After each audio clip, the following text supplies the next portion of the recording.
Yo, what's good in the hood?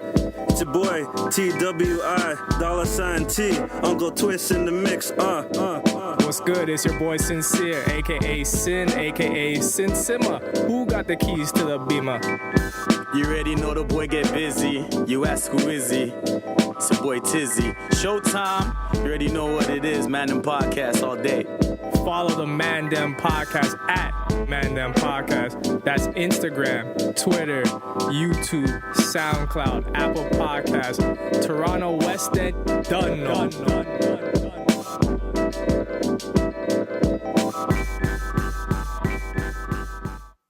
What up? Number 25. I mean, that's a good number for us, a bad number for Nick Anderson. Oh, man. Hasn't Orlando Magic fans been through enough, man? Nah, man. They got Shaq. They had Penny. They fucked up. Yeah, Little Penny. They had Horace Grant. And then Shaq and Kobe made the new Shaq and Penny, so they fucked up. They should have paid that, man. Shout out, Man Dem Podcast. You know what I mean? Another week. We appreciate all the support and love. You know what I mean? And salute to the Man Dem across the pond. We're coming to do that collab interview. I mean, I came, I saw, I break the law. Talk about some pounds and crumpets. Yeah, we're going to intertwine these two worlds and show how beautiful it is. First thing first, man, I want to give credit where credit's due. Shout out to all the quote-unquote gunmen in the city who decided that it was time to take a break and start waking up and premeditating other mans and realize that there's pure half-naked things on the strip. It was Bana time, bro. Go catch you a bubble, get you some wuck. You know, so... Yeah, man. Let me leave that alone. But, I want to salute and give a nice clap. You know what I mean? For sure. To zero casualties on a weekend where, you know, everyone was joking, oh, I need a bulletproof vest, whatever the case may be. Me, for one, I just outgrew the whole thing. I had a lot of glorious years because of Caribana weekend, and, you know, you got to know when to retire to Jersey and just fall back. Continue to have glorious years as we continue on. Yeah, but I think our years are different. I think your years have more...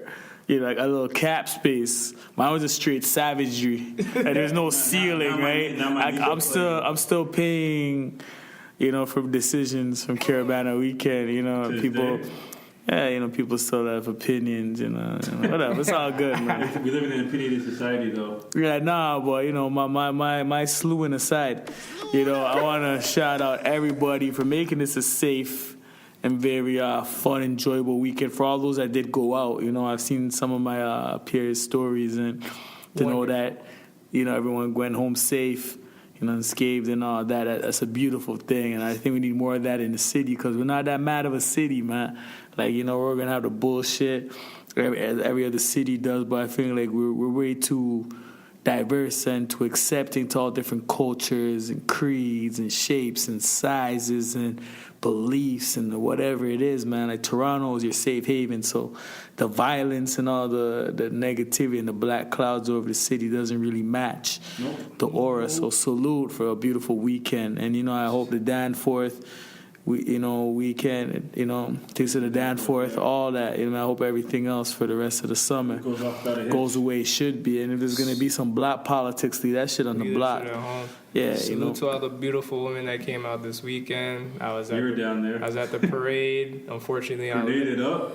Hell yeah. Unfortunately, shouts to Denny. I know you're probably somewhere walking up on the low. Walking up on a friggin' burrito, yo. That's why he was walking up on this friggin' thing. These island debates, man. We all come from different islands again, you know. Denny and Sin, Grenada. Some people would say best of both worlds, but half of that world doesn't make sense to me. Nah, it does. And that's the Trinidad side of it. Pop that trunk. You know what I mean? And you know, both my parents are Jamaican, so you know, I keep a bamboo stick and my local head. Facts. Also dead. You know, but shout out to everyone got together. You know, Grenadians, Trinis, Bajans, Jamaicans. West Indian affair. I mean, yeah, and then everyone that wanted to be West Indian, caught a little bubble or two. Mm-hmm. Safe weekend, that's all that mattered. Salute to the city, and let's keep doing this, man. That's what's expected of us. Keep the street going. We don't have to pretend like we're Chicago or New York or, the Ninth Ward in New Orleans. We're none of those blocks, and, those are very reputable blocks, not... it's because of the hardships, and I don't think we should be trying to mimic that. Not at all. Salute. You know what I mean? Also, as well, just to get into the hip-hop, because, we're all some hip-hop heads around here, I want to say shout out to one of Boot Camp's finest, Mr. Duck Down representative Sean Price. 3 years this week, and one of the most disgusting ever, to touch some devices, whether, it was the 1-2 Ruck and Rock in Helter Skelter, or... whether that was, him just coming on some no holds bar, no filter bar bullshit with Sean Price, like Imperious Rex, Mike Tyson, all types of shit like that. That nigga flamed through. And he talked that shit, but he backed it up because you're trying to say that your niggas can't fuck with you and. Sean Carter is nice, but Sean Price is the best. Like the lyrics can't give up and have no days off. Like that turn your lip up moment, man. Like you used to listen to the CD, just like Screwface bars. You smell something stank, man. Yeah, I fuck with Sean Price. Rest in peace. And even shout out. We want a dude we know, and I mean Costa. He's able to secure some vocals with Sean Price before he passed. So that's some dope shit right there. So salute to Sean Price. I was mentioning, like I said, like I didn't even know. I just found out like he's actually Memphis Bleak's cousin. I thought that was mad interesting, like a hip hop connection right there. Do you guys know the acronym for what Memphis Bleak is? So leave out Bleak. Just the Memphis? That's the Memphis acronym. Nah, but I will give any of you niggas 2 G's at this table right now. I think Drink Champs, no? But I just...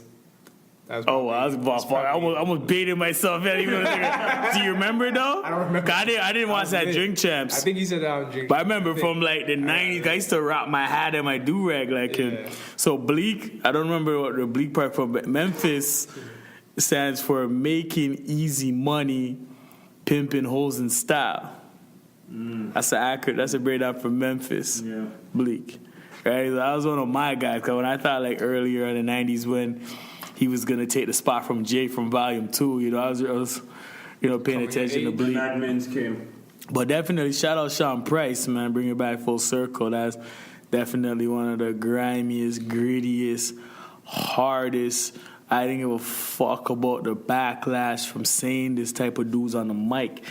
Very few dudes. I mean, you had the M's. You still had the M&M's and shit like that. But very few dudes are very brutally honest on the mic like that. So salute. Very true. Definitely salute. Also, someone who's brutally honest and very organic to their following is Mr. J. Cole. Cold World. And that freestyle he dropped. Album of the year. It's pretty fucking disgusting. It's so refreshing to hear some bars, in 2018. Sometimes you don't get to hear it. We heard Push, we heard Daytona. Sprinkles of it, It's sidetracked. We'll come back to J. Cole about Push. I think he was here and some dudes in the crowd started chanting "fuck Drake," and he performed Infrared. Right? Mm-hmm. Love that guy. I want to talk about something in regards to rap, and I keep saying this: rap is not a sensitive genre of music. So I know everyone's going to talk about popularity and Twitter followers and making Forbes and all that shit. All that shit is beautiful. Trust me. I know that for a fact. When it comes to rap, you can be a bum off of the block. If your bars are nice and you body a nigga that's worth a couple hundred M's, that's all niggas should judge you for. Not the fact that this nigga has more money than you. Let's keep it to the facts of rap. With the facts of rap, you guys need to acknowledge that Pusha T came out with a W in that beef. I don't care how successful Scorpion is. Obviously, he's breaking records as I'm speaking right now. And all that's fine and dandy if you're talking about the music industry itself. But we're talking about rap, a specific genre of music. Let's stop discrediting the fact that this beef never happened. Let's stop sweeping it under the rug and acting like the bigger person in a Care Bear countdown came and availed. Nah, fuck that. That happened. They'll say back-to-back happened. You guys didn't let Meek Mill forget about that. So you can't Let's just not let the golden child, you know what I mean? Because when Jordan used to lose to Bird and Magic, he heard about that shit. Yeah. Until he said, fuck that, I ain't losing no more. That he stopped hearing about that shit because the W's outweigh the L's, right? So in regards to rap, let's stop talking about Pusha T like it never happened and disrespecting one of the most beautiful, disrespectful, hit 'em up-esque response tracks ever. Yeah, because we can't be double dutching into. I like hip hop in general. Like I like the bars. I like catchy songs. I like things that aren't super lyrical, but I know the differences. I know the spaces. So you can't be like, yo, I love, say, like a guy like J. Cole, yo, album of the year was hard. Those beats are, the flow, the bars on it is crazy. Then if you mention the Pusha T, how he gave Drake the L, you can't be like, oh, but Drake's gonna outsell him, blah, blah, blah. No, we're talking about the craft. To the bars, yeah. Listen to myself, so, the Coles and Kendricks. Exactly. So to bring it back to Cole, like, if you appreciate the bars, really appreciate the bars. Don't be like, oh, fuck Cole, I'm just gonna go listen to Travis. Travis is more popping right now, so fuck Cole and the bars. Like, be consistent. Like, that's a fucked up thing, and that's what I'm trying to say. Like, I feel like beer flies in internet. I feel like internet and you know what I mean, has made life a lot more convenient in regards, but also fucked it up a lot. Like, because of the internet, fucked up Black's photography. Fucked up Blockbuster. There's some else to that, right? And I feel like certain things that shouldn't be taking L's, like the real culture and the foundation of hip hop, those are based off of bars, motherfucker. Like, you were not okay to be in a radio station doing 8 to 11 takes of a quote-unquote freestyle we gonna see on Hot 97. That was off the top. You were fucking stuttering. You were fucking repeating shit to realize, oh shit, I said that already. You know what I mean? But it was real and genuine in that regard, right? Let's treat hip-hop as fucking hip-hop. I keep telling y'all this. There's more sensitive genres for that shit. You can Taylor Swift if you want. You can John Mayer, motherfuckers, whatever. But when it comes to hip-hop, let's respect the bars. And when it comes to that and that alone, Push needs to get put up on the Mount Rushmore. J. Cole, and on my point to this, I don't fuck with J. Cole. I've listened to Born Sinner once.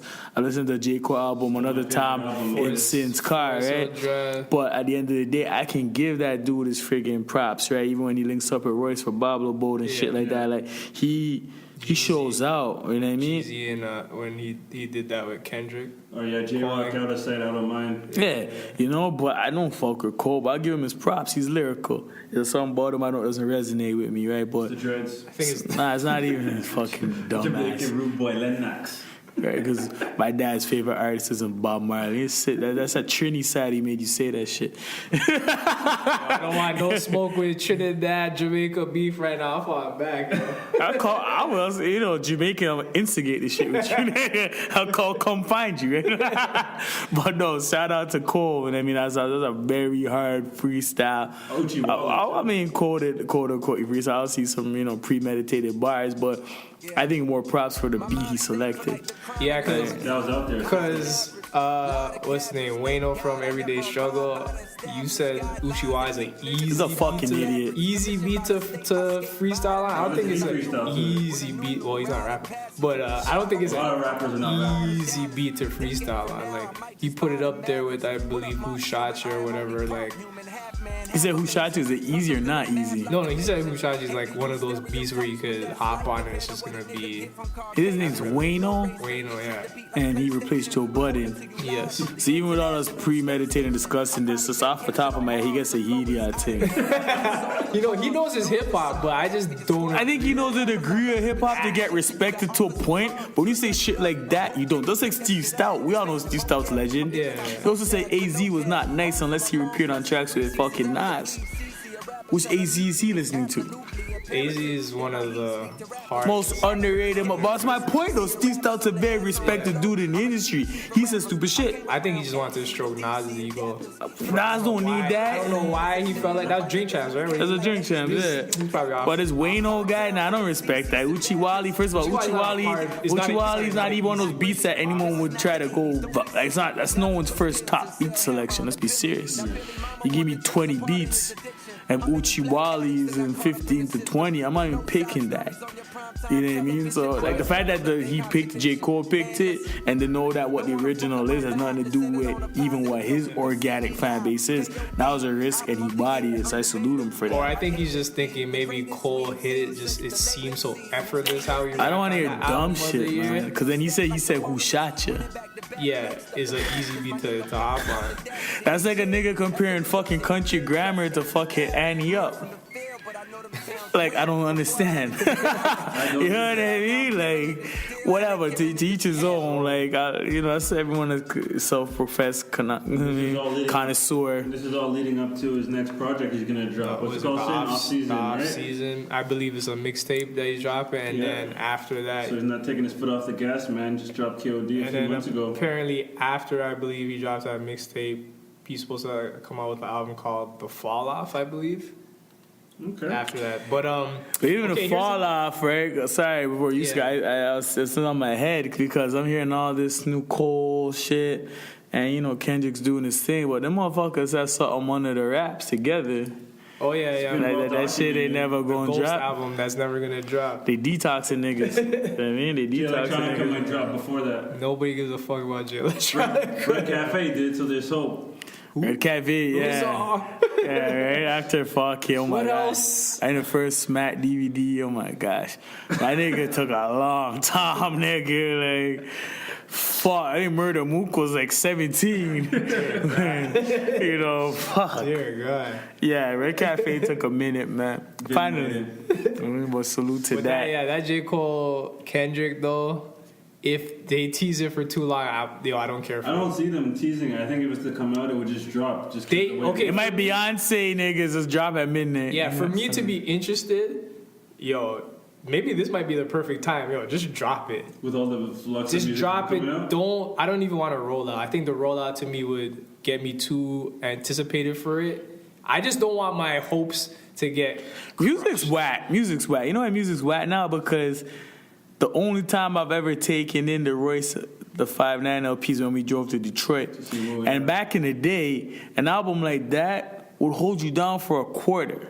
That should have been that spring/summer album. But the music comes out too fucking quick. You can't even digest it properly. So even this Cole and Kendrick thing, if they would have dropped that shit in September, back in the day, that shit would last from September to December. Yeah. That's the fourth quarter. Carry over, yeah. Not anymore, bro. That's the fucking 2 weekends. Yeah, because 10 things would drop between that time. You know? Yeah. So I don't know if society would appreciate it, whatever. But you know when society appreciates a real nigga that even though he has a bunch of M's can get ratchet. 50 taught us all something we didn't know. You can call me Boo Boo. Right? You can call me 50. Right? But this nigga threw money at a stripper that was very enthusiastic. I just took the shit back up. Nigga. Wait, hold on. Round of applause, yo. Fuck. You gotta work for that, yo. Those are healthy tips you're getting. Round of applause. Let me see that ass clap. Right? But no, the nigga took it up. And this is 50. Like, it's no more okay, like, the whole techniques. Because a lot of people understand bankruptcy. Because when Donald Trump was filing for bankruptcy 2-3 times, motherfuckers really thought Donald Trump was bankrupt. Really? Because that nigga's the first person the bank will give money to. I always tell people this, when you hear somebody files for bankruptcy, it does not mean they're broke. Remember that. Yeah, it's a strategy, right? Yeah. And 50 did all that, whatever. There's no credit to successes of power and all his other friggin', ventures and avenues. He's good. This nigga did not have to do that. It was just off of the respect that he was throwing all the money and his bitch was giving a lackluster, mediocre effort and wasn't really focusing attention where it should. So, that I don't know, we got to come up with some different thing. Every time someone does something stupid, we have the idiot thing of the week. We got to go with something for some real nigga shit. Because this gets saluted for real. Because you would have thought that this would just be something that ended like on World Star for us, a regular nigga that felt, I had to go put in some general labor hours for this. This is 50, motherfucker. A regular nigga would have got choked the fuck out if he's trying to Maybe, but if his street cred wasn't Debo-esque, maybe, right? But no, definitely salute to Fifth for that, man. Because a lot of backlash. Because in every job, I swear, like like stripping is like a customer service. Service industry. It's a customer service, Yeah, I feel like if you're not putting effort into your work, and it's tip based. It's tip based too. It must be your ass, cause it ain't your face. You need a tip jar. Cash or credit. So if your service is not up to par, I should have the choice of giving you a tip or not. Or if I give it to you, I should be able to take it back as well. So you know what, too? If you're the owner of Angels, right, which was a strip club in New York that this happened at, what's the conversation that you have with this stripper that works for you? I leave that alone. It's a warning because whatever 50 did already brought enough publicity. Yeah. Personally. So like, it's a good thing for him.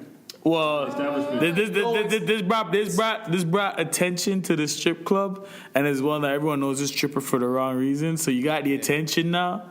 You can't fuck up like this again. But it's a catch-22 because you don't want people thinking, okay, when I come into the strip club, if I'm not satisfied, I can take my money. Because newsflash to you regular mans, if you go to a strip club and you throw money, do not try to pick up that money. Let's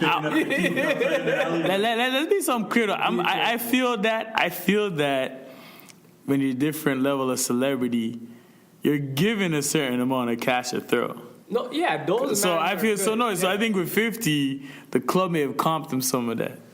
I mean, I don't feel like maybe that was a really out of pocket per se. Because even like some of these influencers, whoever the fuck ever, like they tell you like, the club will give them like 10 racks to throw. The club gives you that.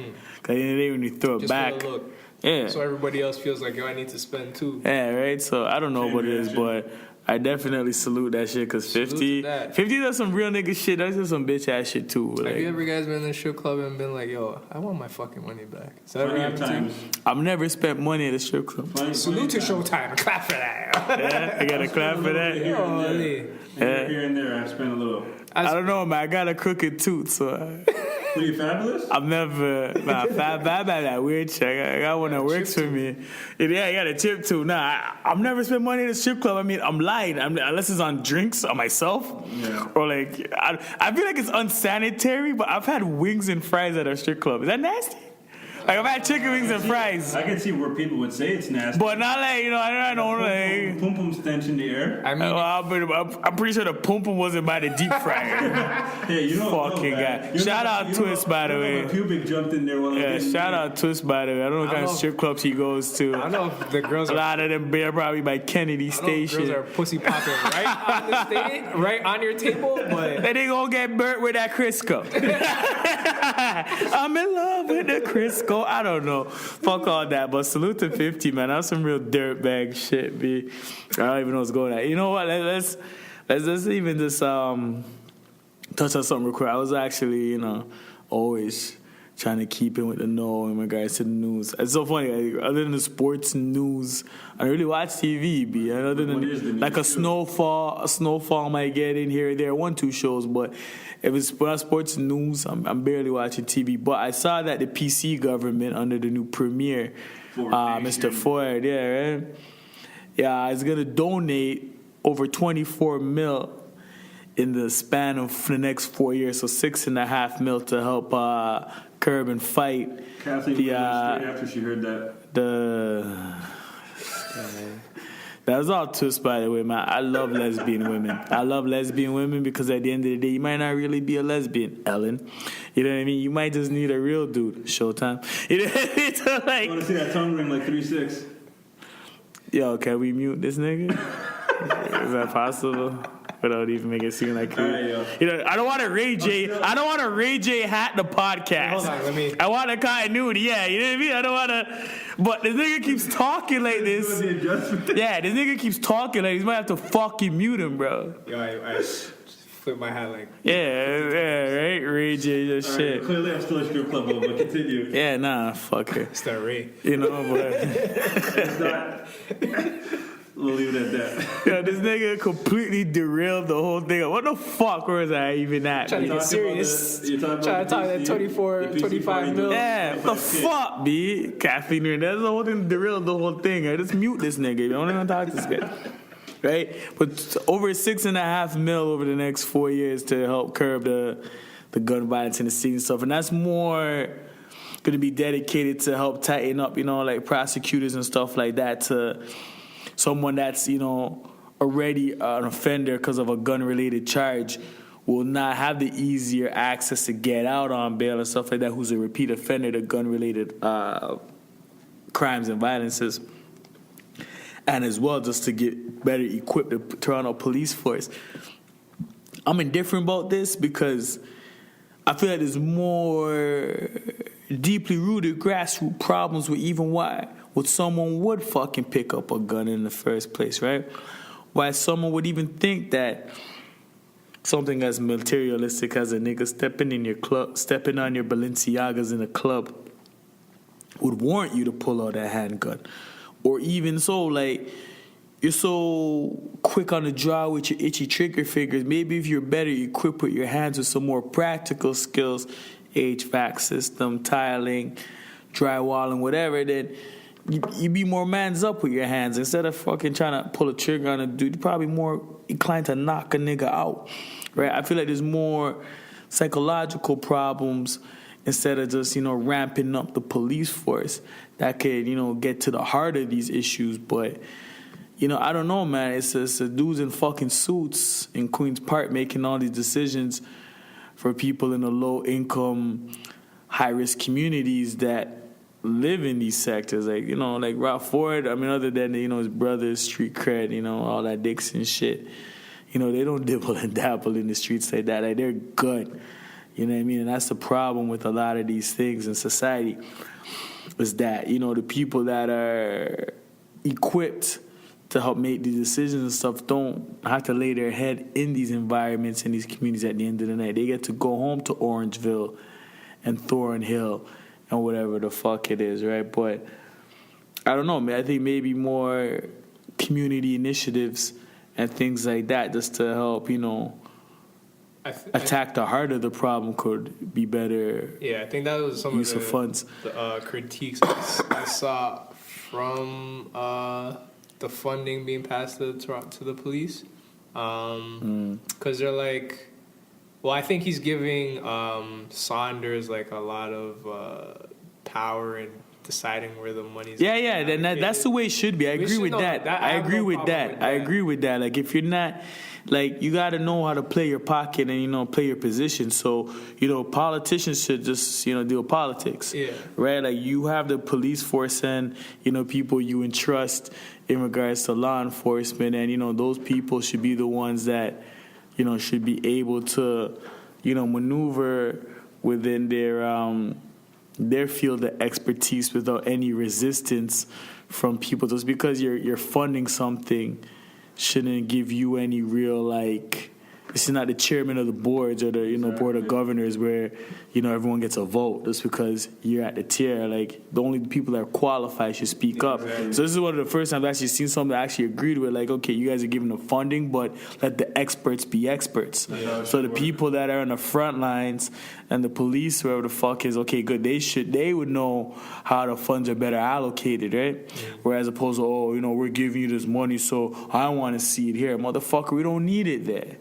Yeah. Right? So I agree with that move. So hopefully Saunders getting this money, because now I'm worried because, like, I know they put out more officers on patrol. I know more officers doing, like, overtime. So they got to pay them out. I know officers are probably getting a little disgruntled because they're more workload and probably not getting compensated. They probably feel like they're not getting compensated enough for the heavy workload, so they might just throw all the money at just wages. But hopefully Saunders, there's community leaders and they're working, collaborating together where that money could go to programs to, deter kids or get kids into something. That's where it starts, just the top down effect. At Showtime, right? Saying like kids that are probably more good with their hands or hands-on, and I'm arts. So even just regular academics. And I don't like even like speaking on things prematurely, but whoever does listens to this podcast and you come back because the conversations resonate. I challenge everybody just to just step up and do whatever little you can. Like I've I've been to City Hall. You know what I mean? I've been to school boards, and I've let them know my opinions, unannounced. And I don't suggest everybody go unannounced, but that was my little 1-2, and just because it's just, I don't feel like circumstances are that more dire as they were when I was growing up. I feel like it was worse.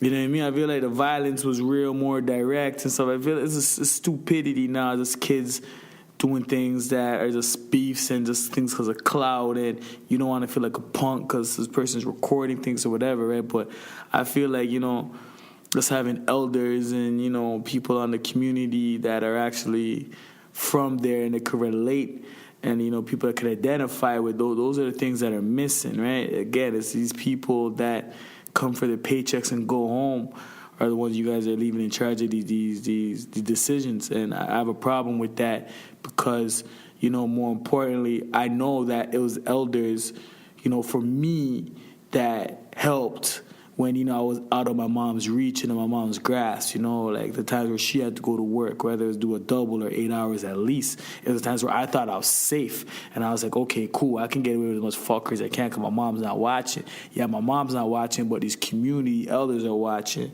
right? And they have as much fucking respect on my block as my mom does. Only difference is my mom paid the rent. My mom put food on the table, but if these people spoke to me, told me to pull up my pants or to friggin' go inside and start making noise in front of the house, I had to listen. It's as simple as that, right? You got that much respect for them. And that's because the elders on your block.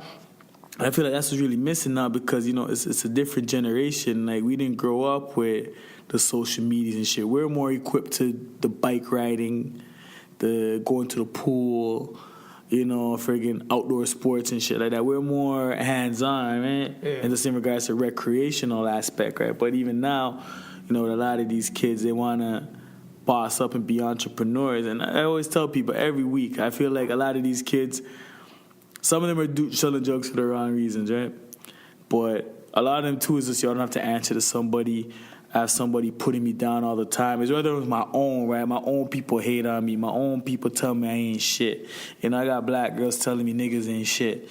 I got my own people hating on me, being red-eyed, trying to, rob me and shit. I got these white people setting my ceilings for me. Well, any race. It doesn't have to be white. Forgive me, I'm not, but anyways.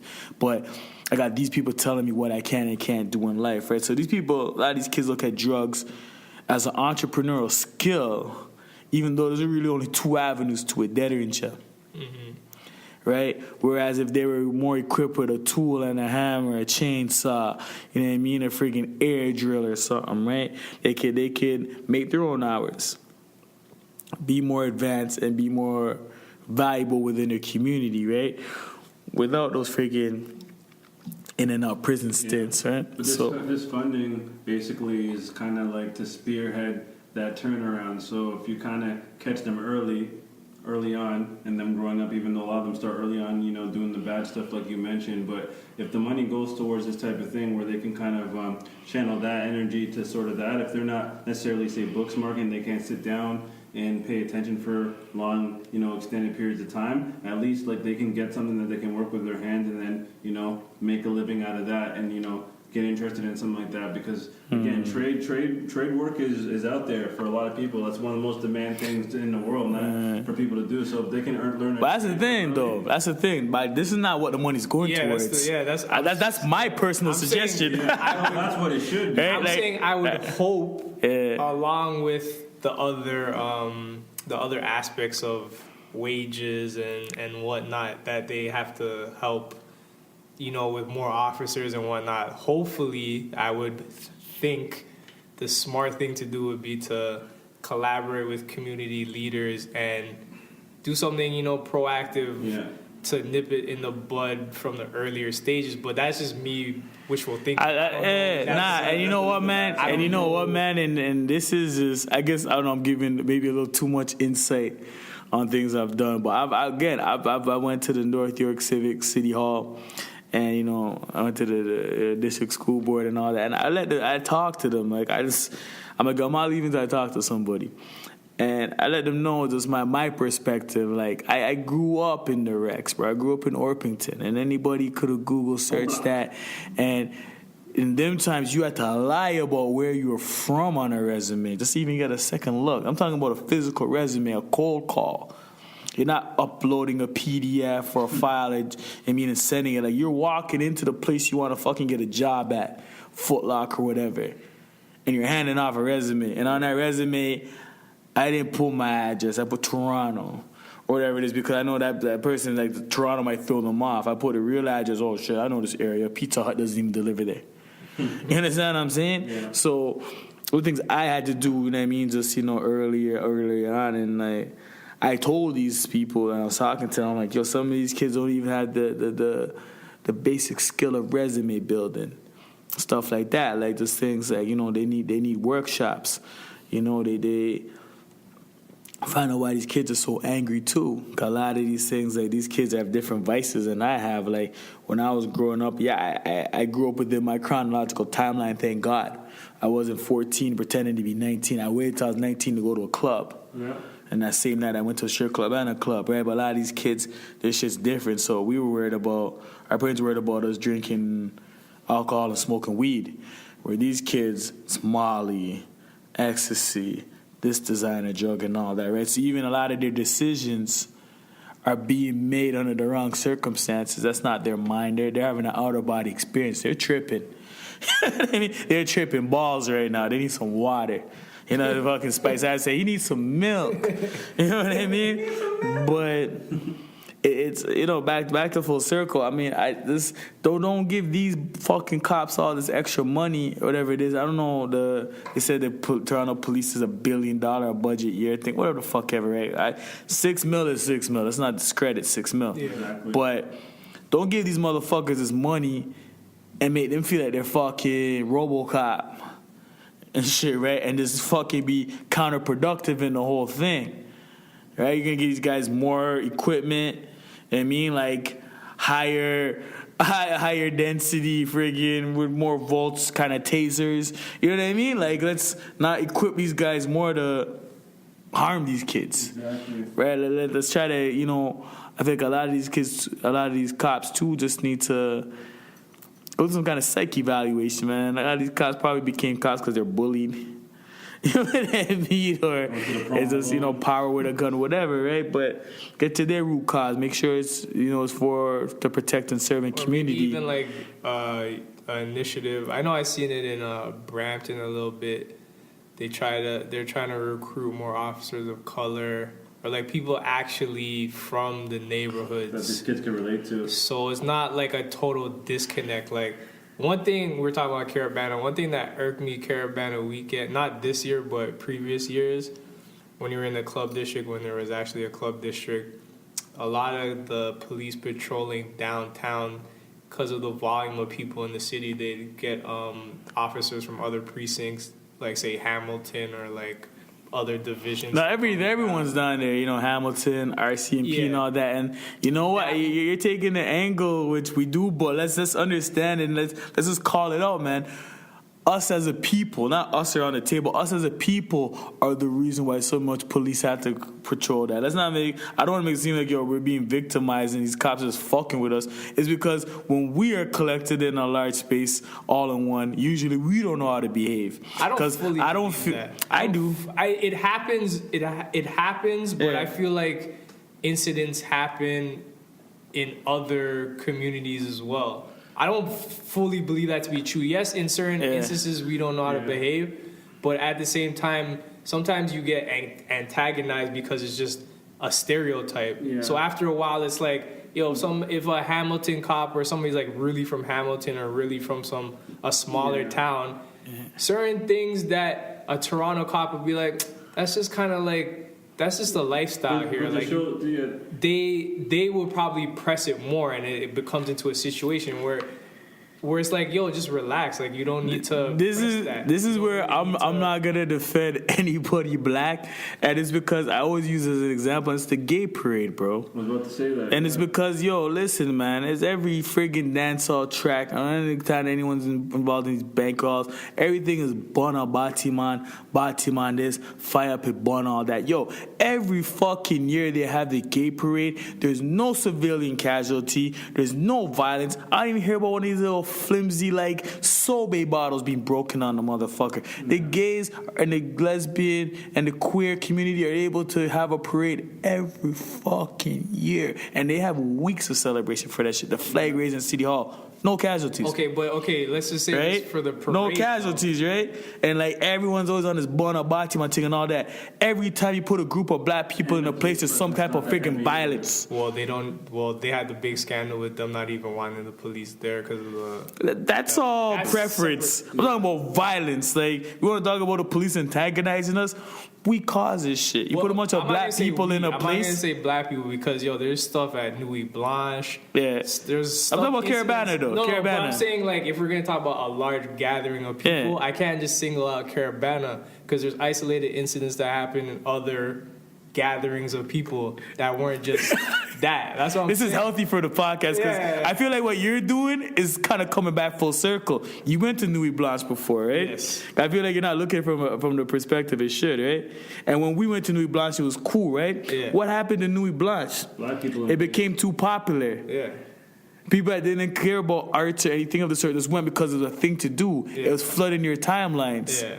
But I'm not, I'm going to say this, popularity, but I'm not singling out to like a certain type. No, Caribana's black people straight. I'll say it. I'm black. I'll say it. Like, Caribana's black people. Nuit Blanche, I don't know. A lot of but drugged out white kids, you can say. Yeah, and I think that came after a fact of popularity, right? And that's the thing with the city and this people and society as a problem today. No one's comfortable just being in their own pocket and lane. It's all about inclusion, right? I went to fucking Nuit Blanche and you guys showed me because I have a DSLR. Yeah, I like taking photos I like and art. shit. Like I like to go to see motherfuckers are just going to Nuit Blanche now because it's the fucking thing flooding my timeline. Motherfuckers just hit each other up. Like I'm watching, instead of fucking texting your mans or something, be like, yo, you reaching? No, you want to ask your mans this question in an open public forum. Fuck all this shit. That's what people are doing now. People nowadays aren't comfortable not being somewhere where they think everyone's gonna be. That's why Nuit Blanche blew up too much.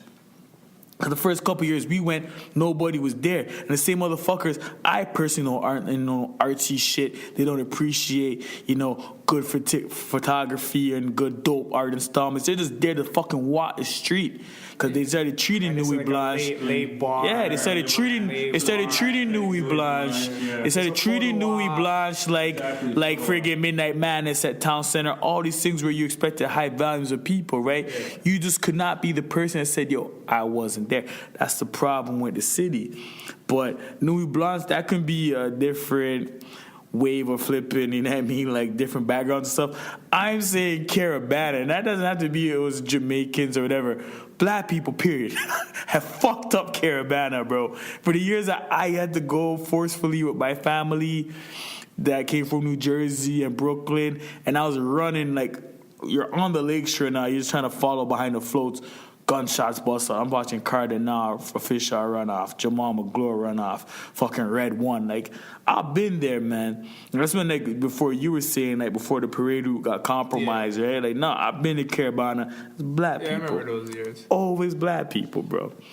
And it's sad. It almost seems like, it can happen anywhere. It's weird because before the Danforth shooting happened, I swear to you, I was thinking, I'm like, for some odd reason, I feel like, if I go to the Taste of the Danforth, something weird might happen this year. Yeah. And then, lo and behold, it wasn't the Taste of the Danforth. But even with the police and us too, we have to separate our common gang-related issues from these extremists, right? Like, it's fucked up that in 1 year we get a Young Street van attack in the Danforth. Yeah. But those are normal circumstances. No. Those are people that quote unquote suffer from mental health, have their fucking family with well documented records of mental health that just said, we feel we've exhausted all these options. Let's just play the blind eye to it. You playing a blind eye to it, dozens of people, injured, casualties, to show as well, right? So I feel like the Danforth and the Young Street is different than the dude, the intended target walking out of a club and stuff like that. Those come to the things that we need to work on and dissect as a community. The more the ignorant mindset. Why do you feel the need to walk or leave your house with a gun, right? Like those are the kids come from high risk communities. Like someone that's fucking trolling on social media saying, I wish I died. I mean, you're going to remember me when I'm gone, leaving all the hints and, not so subtle fucking, like, yo, I'm about to fuck shit up.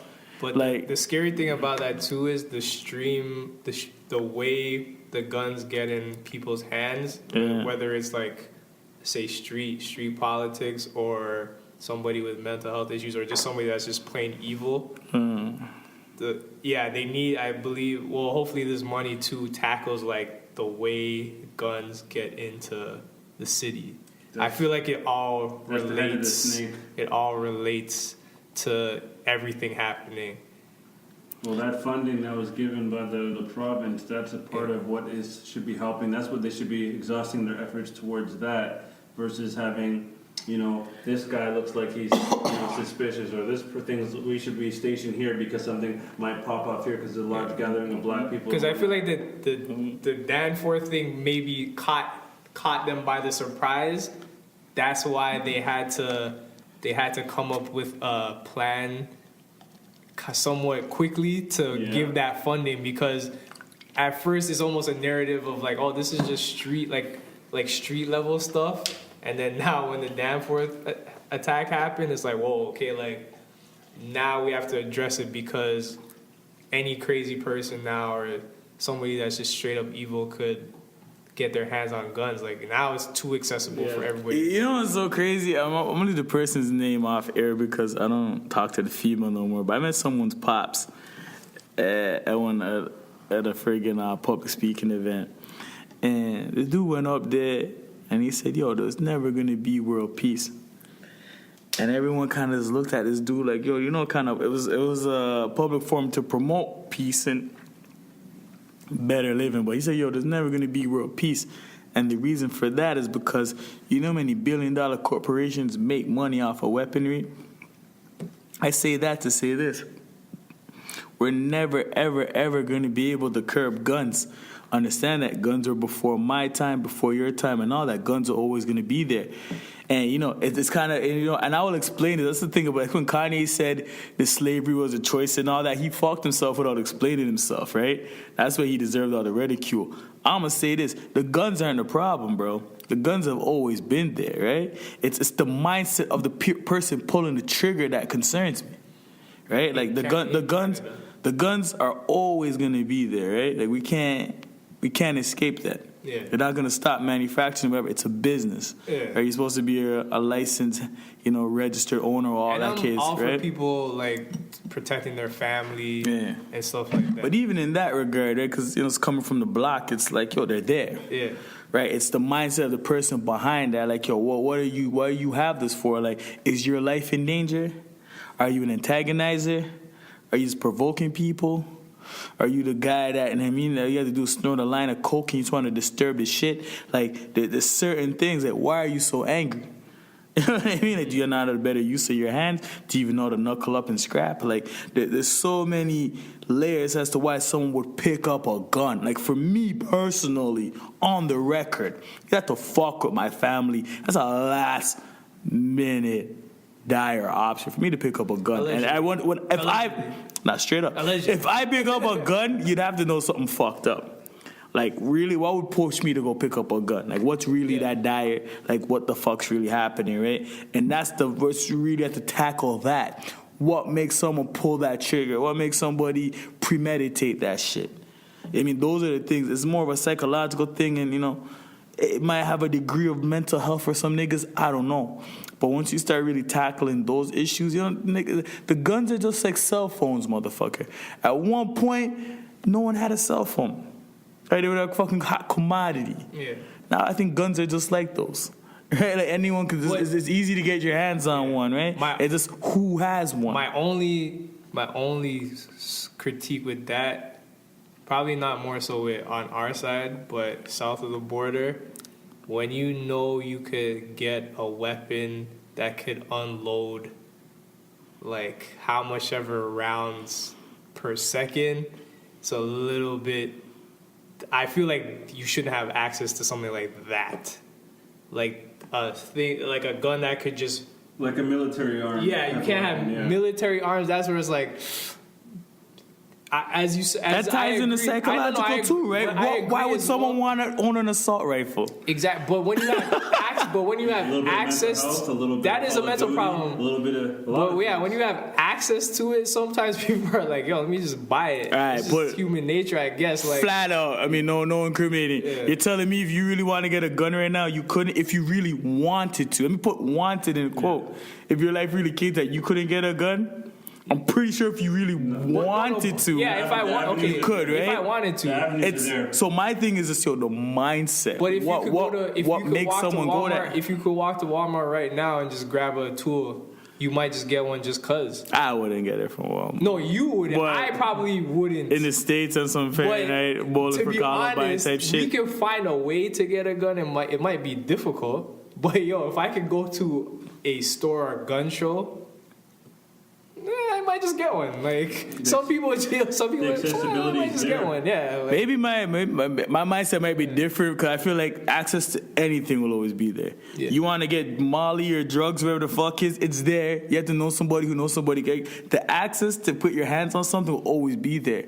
It's the mindset that you're in as to why you need that. Yeah, for sure. Why you need that. For sure. That's what I want to tackle. But some people I feel like everything's gonna be accessible, bro. Some people are impulse buyers. When they know you could get it, tell them go on Fashion Nova, tell them go on Wish, whatever it is. Right? But for a gun, that has to be a different type of thing. For like us, because we think rationally, But what I want to know, not even for us, not even for us, is just the mindset. I think that's what people need to tackle, the psychological, right? So, what makes somebody want to go get a gun? Is your life in that much of danger? Are you that insecure? Are you that worried about being bullied? You know what I mean? Like, what kind of community do you come from? Do they preach this in your environment? In front of it first. Do you feel more or less of a man without this? There's so many psychological layers that I'd want to attack. Just let somebody know you don't even need that, bro. You're fucking relax. Yo, you're a goof. Yo, nigga, this ain't your life. Like, let the nigga know why he wants it. You let the nigga know you're relaxed.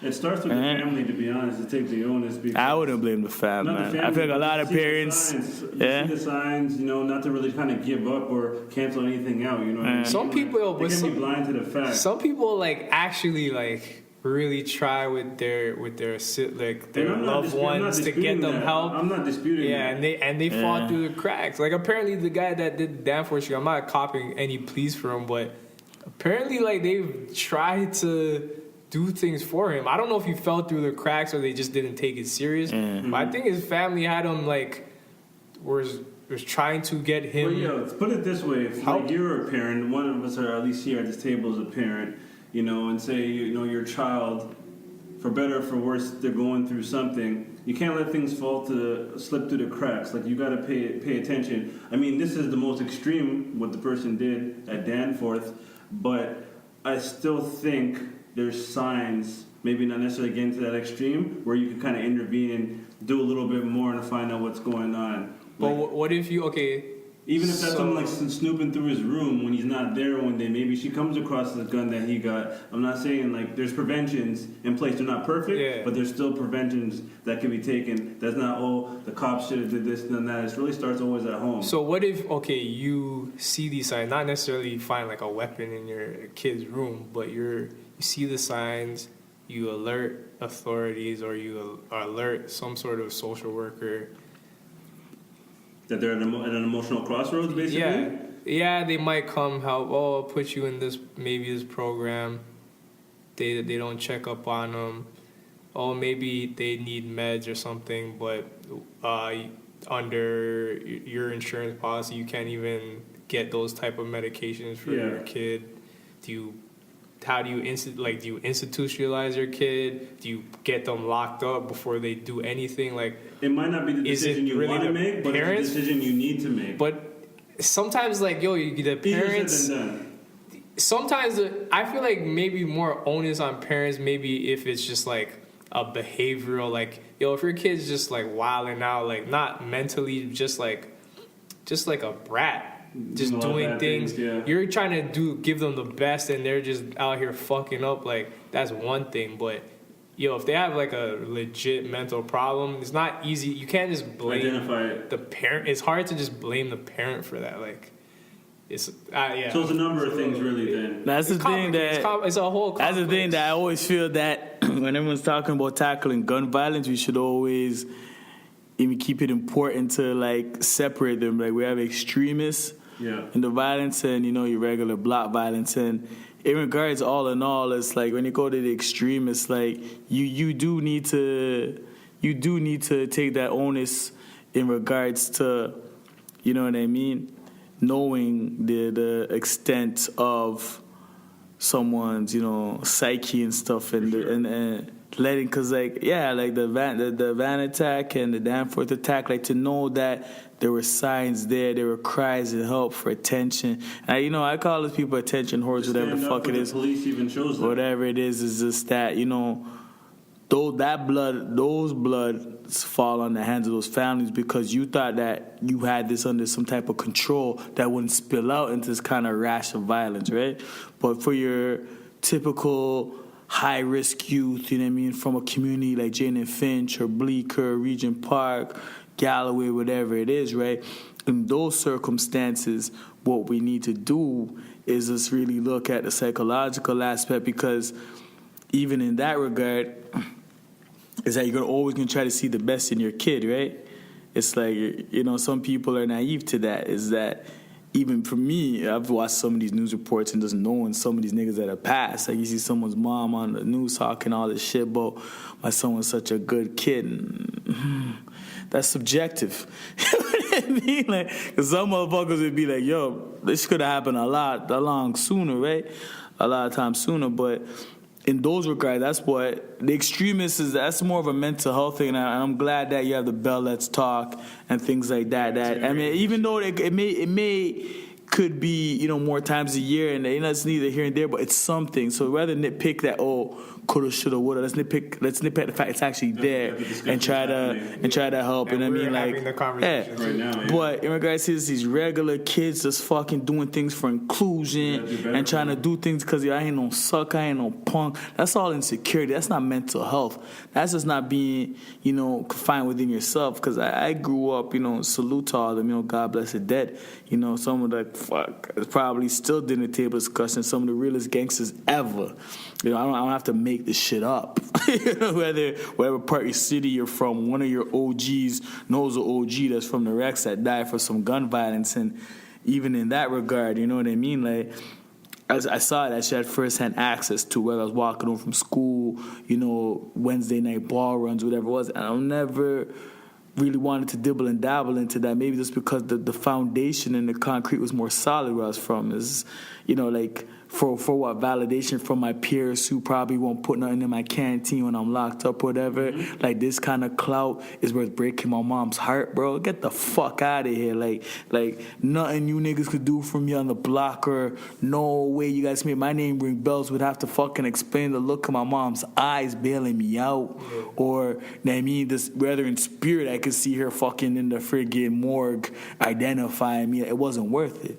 You know what I mean? So it's the psychological aspect that I would more want to just sit down around some dudes and look them in their eyes and be like, yo, why are you about this life all of a sudden? Your past shows you're a good kid. Honors, jump rope for heart, chess club, volunteering, whatever it was. Like, well, what peer pressure got the foot on your neck where all of a sudden you feel like, yo, this life of crime's for you? Because, your life expectancy, basically who you are, may be only 8 to 10 months in these streets. Yeah. You're not equipped for it. Definitely no longevity in that game. And what about the mans that we always look at some of these shootings as like it was like in the streets, like maybe gang or quote unquote gang related, or like business, like they're actually conducting business. Sometimes a lot of these dudes, they just have the tools just because that's what they feel like they need it. They're not entrepreneurial. They just wanted to have it.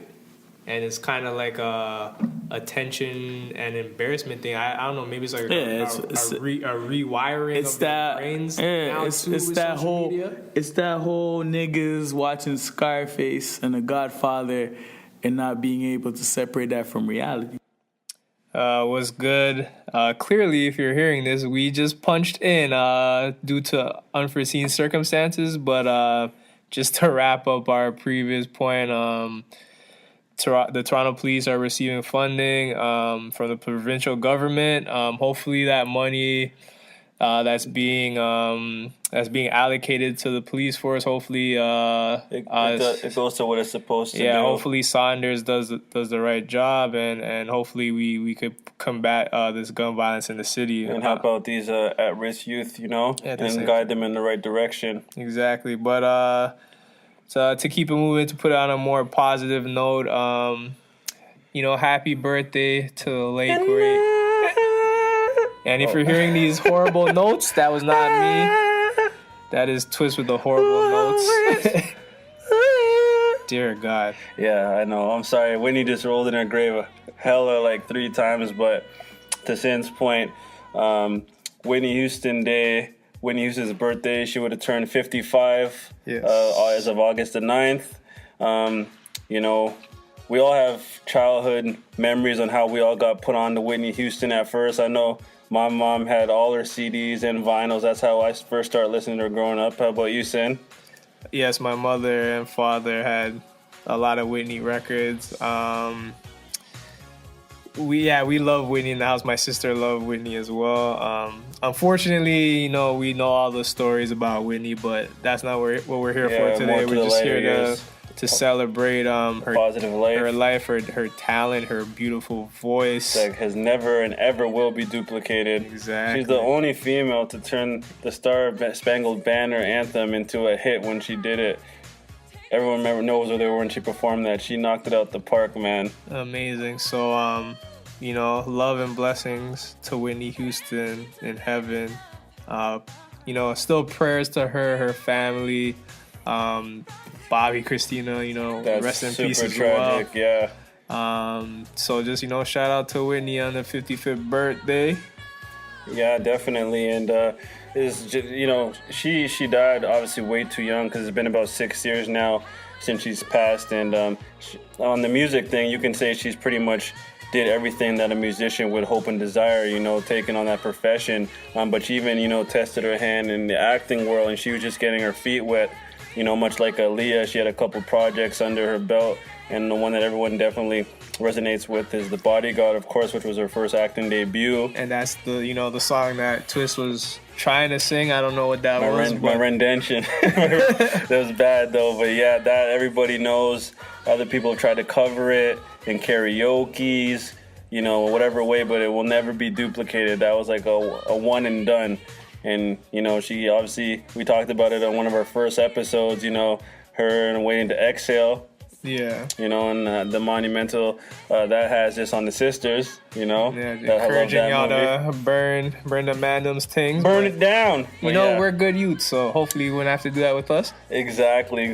Learn from our mistakes and forgive us, let us live a little. But yeah, she was just catching her stride, and then obviously she was in The Preacher's Wife, with Denzel. So she was just showing that she can wear multiple hats, and she wasn't just a great performer and a once-in-a-lifetime type of artist and a legend, but definitely showing her acting chops when she was here. So, with that and the music she's left behind, there's no way her memory is going to die. And that's, fans worldwide, including us here at the Man Dem Podcast. Yeah, so prayers up. I know Tizzy's saying prayers up to Whitney as well. So just, love and blessings to her, prayers to her. And yeah, that's another week.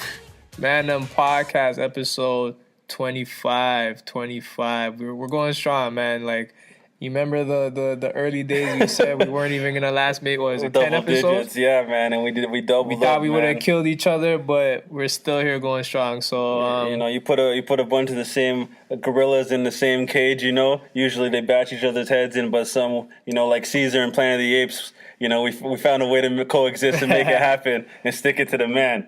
Yeah, so everybody, enjoy their weekend. I know Taste of the Danforth is going on. Yes, be safe. Get you some gyros. Get the lovely food on the Danforth. Don't be scared to go out to the Danforth and enjoy yourself. Have some good food. Still Danforth strong. Still Toronto strong all day.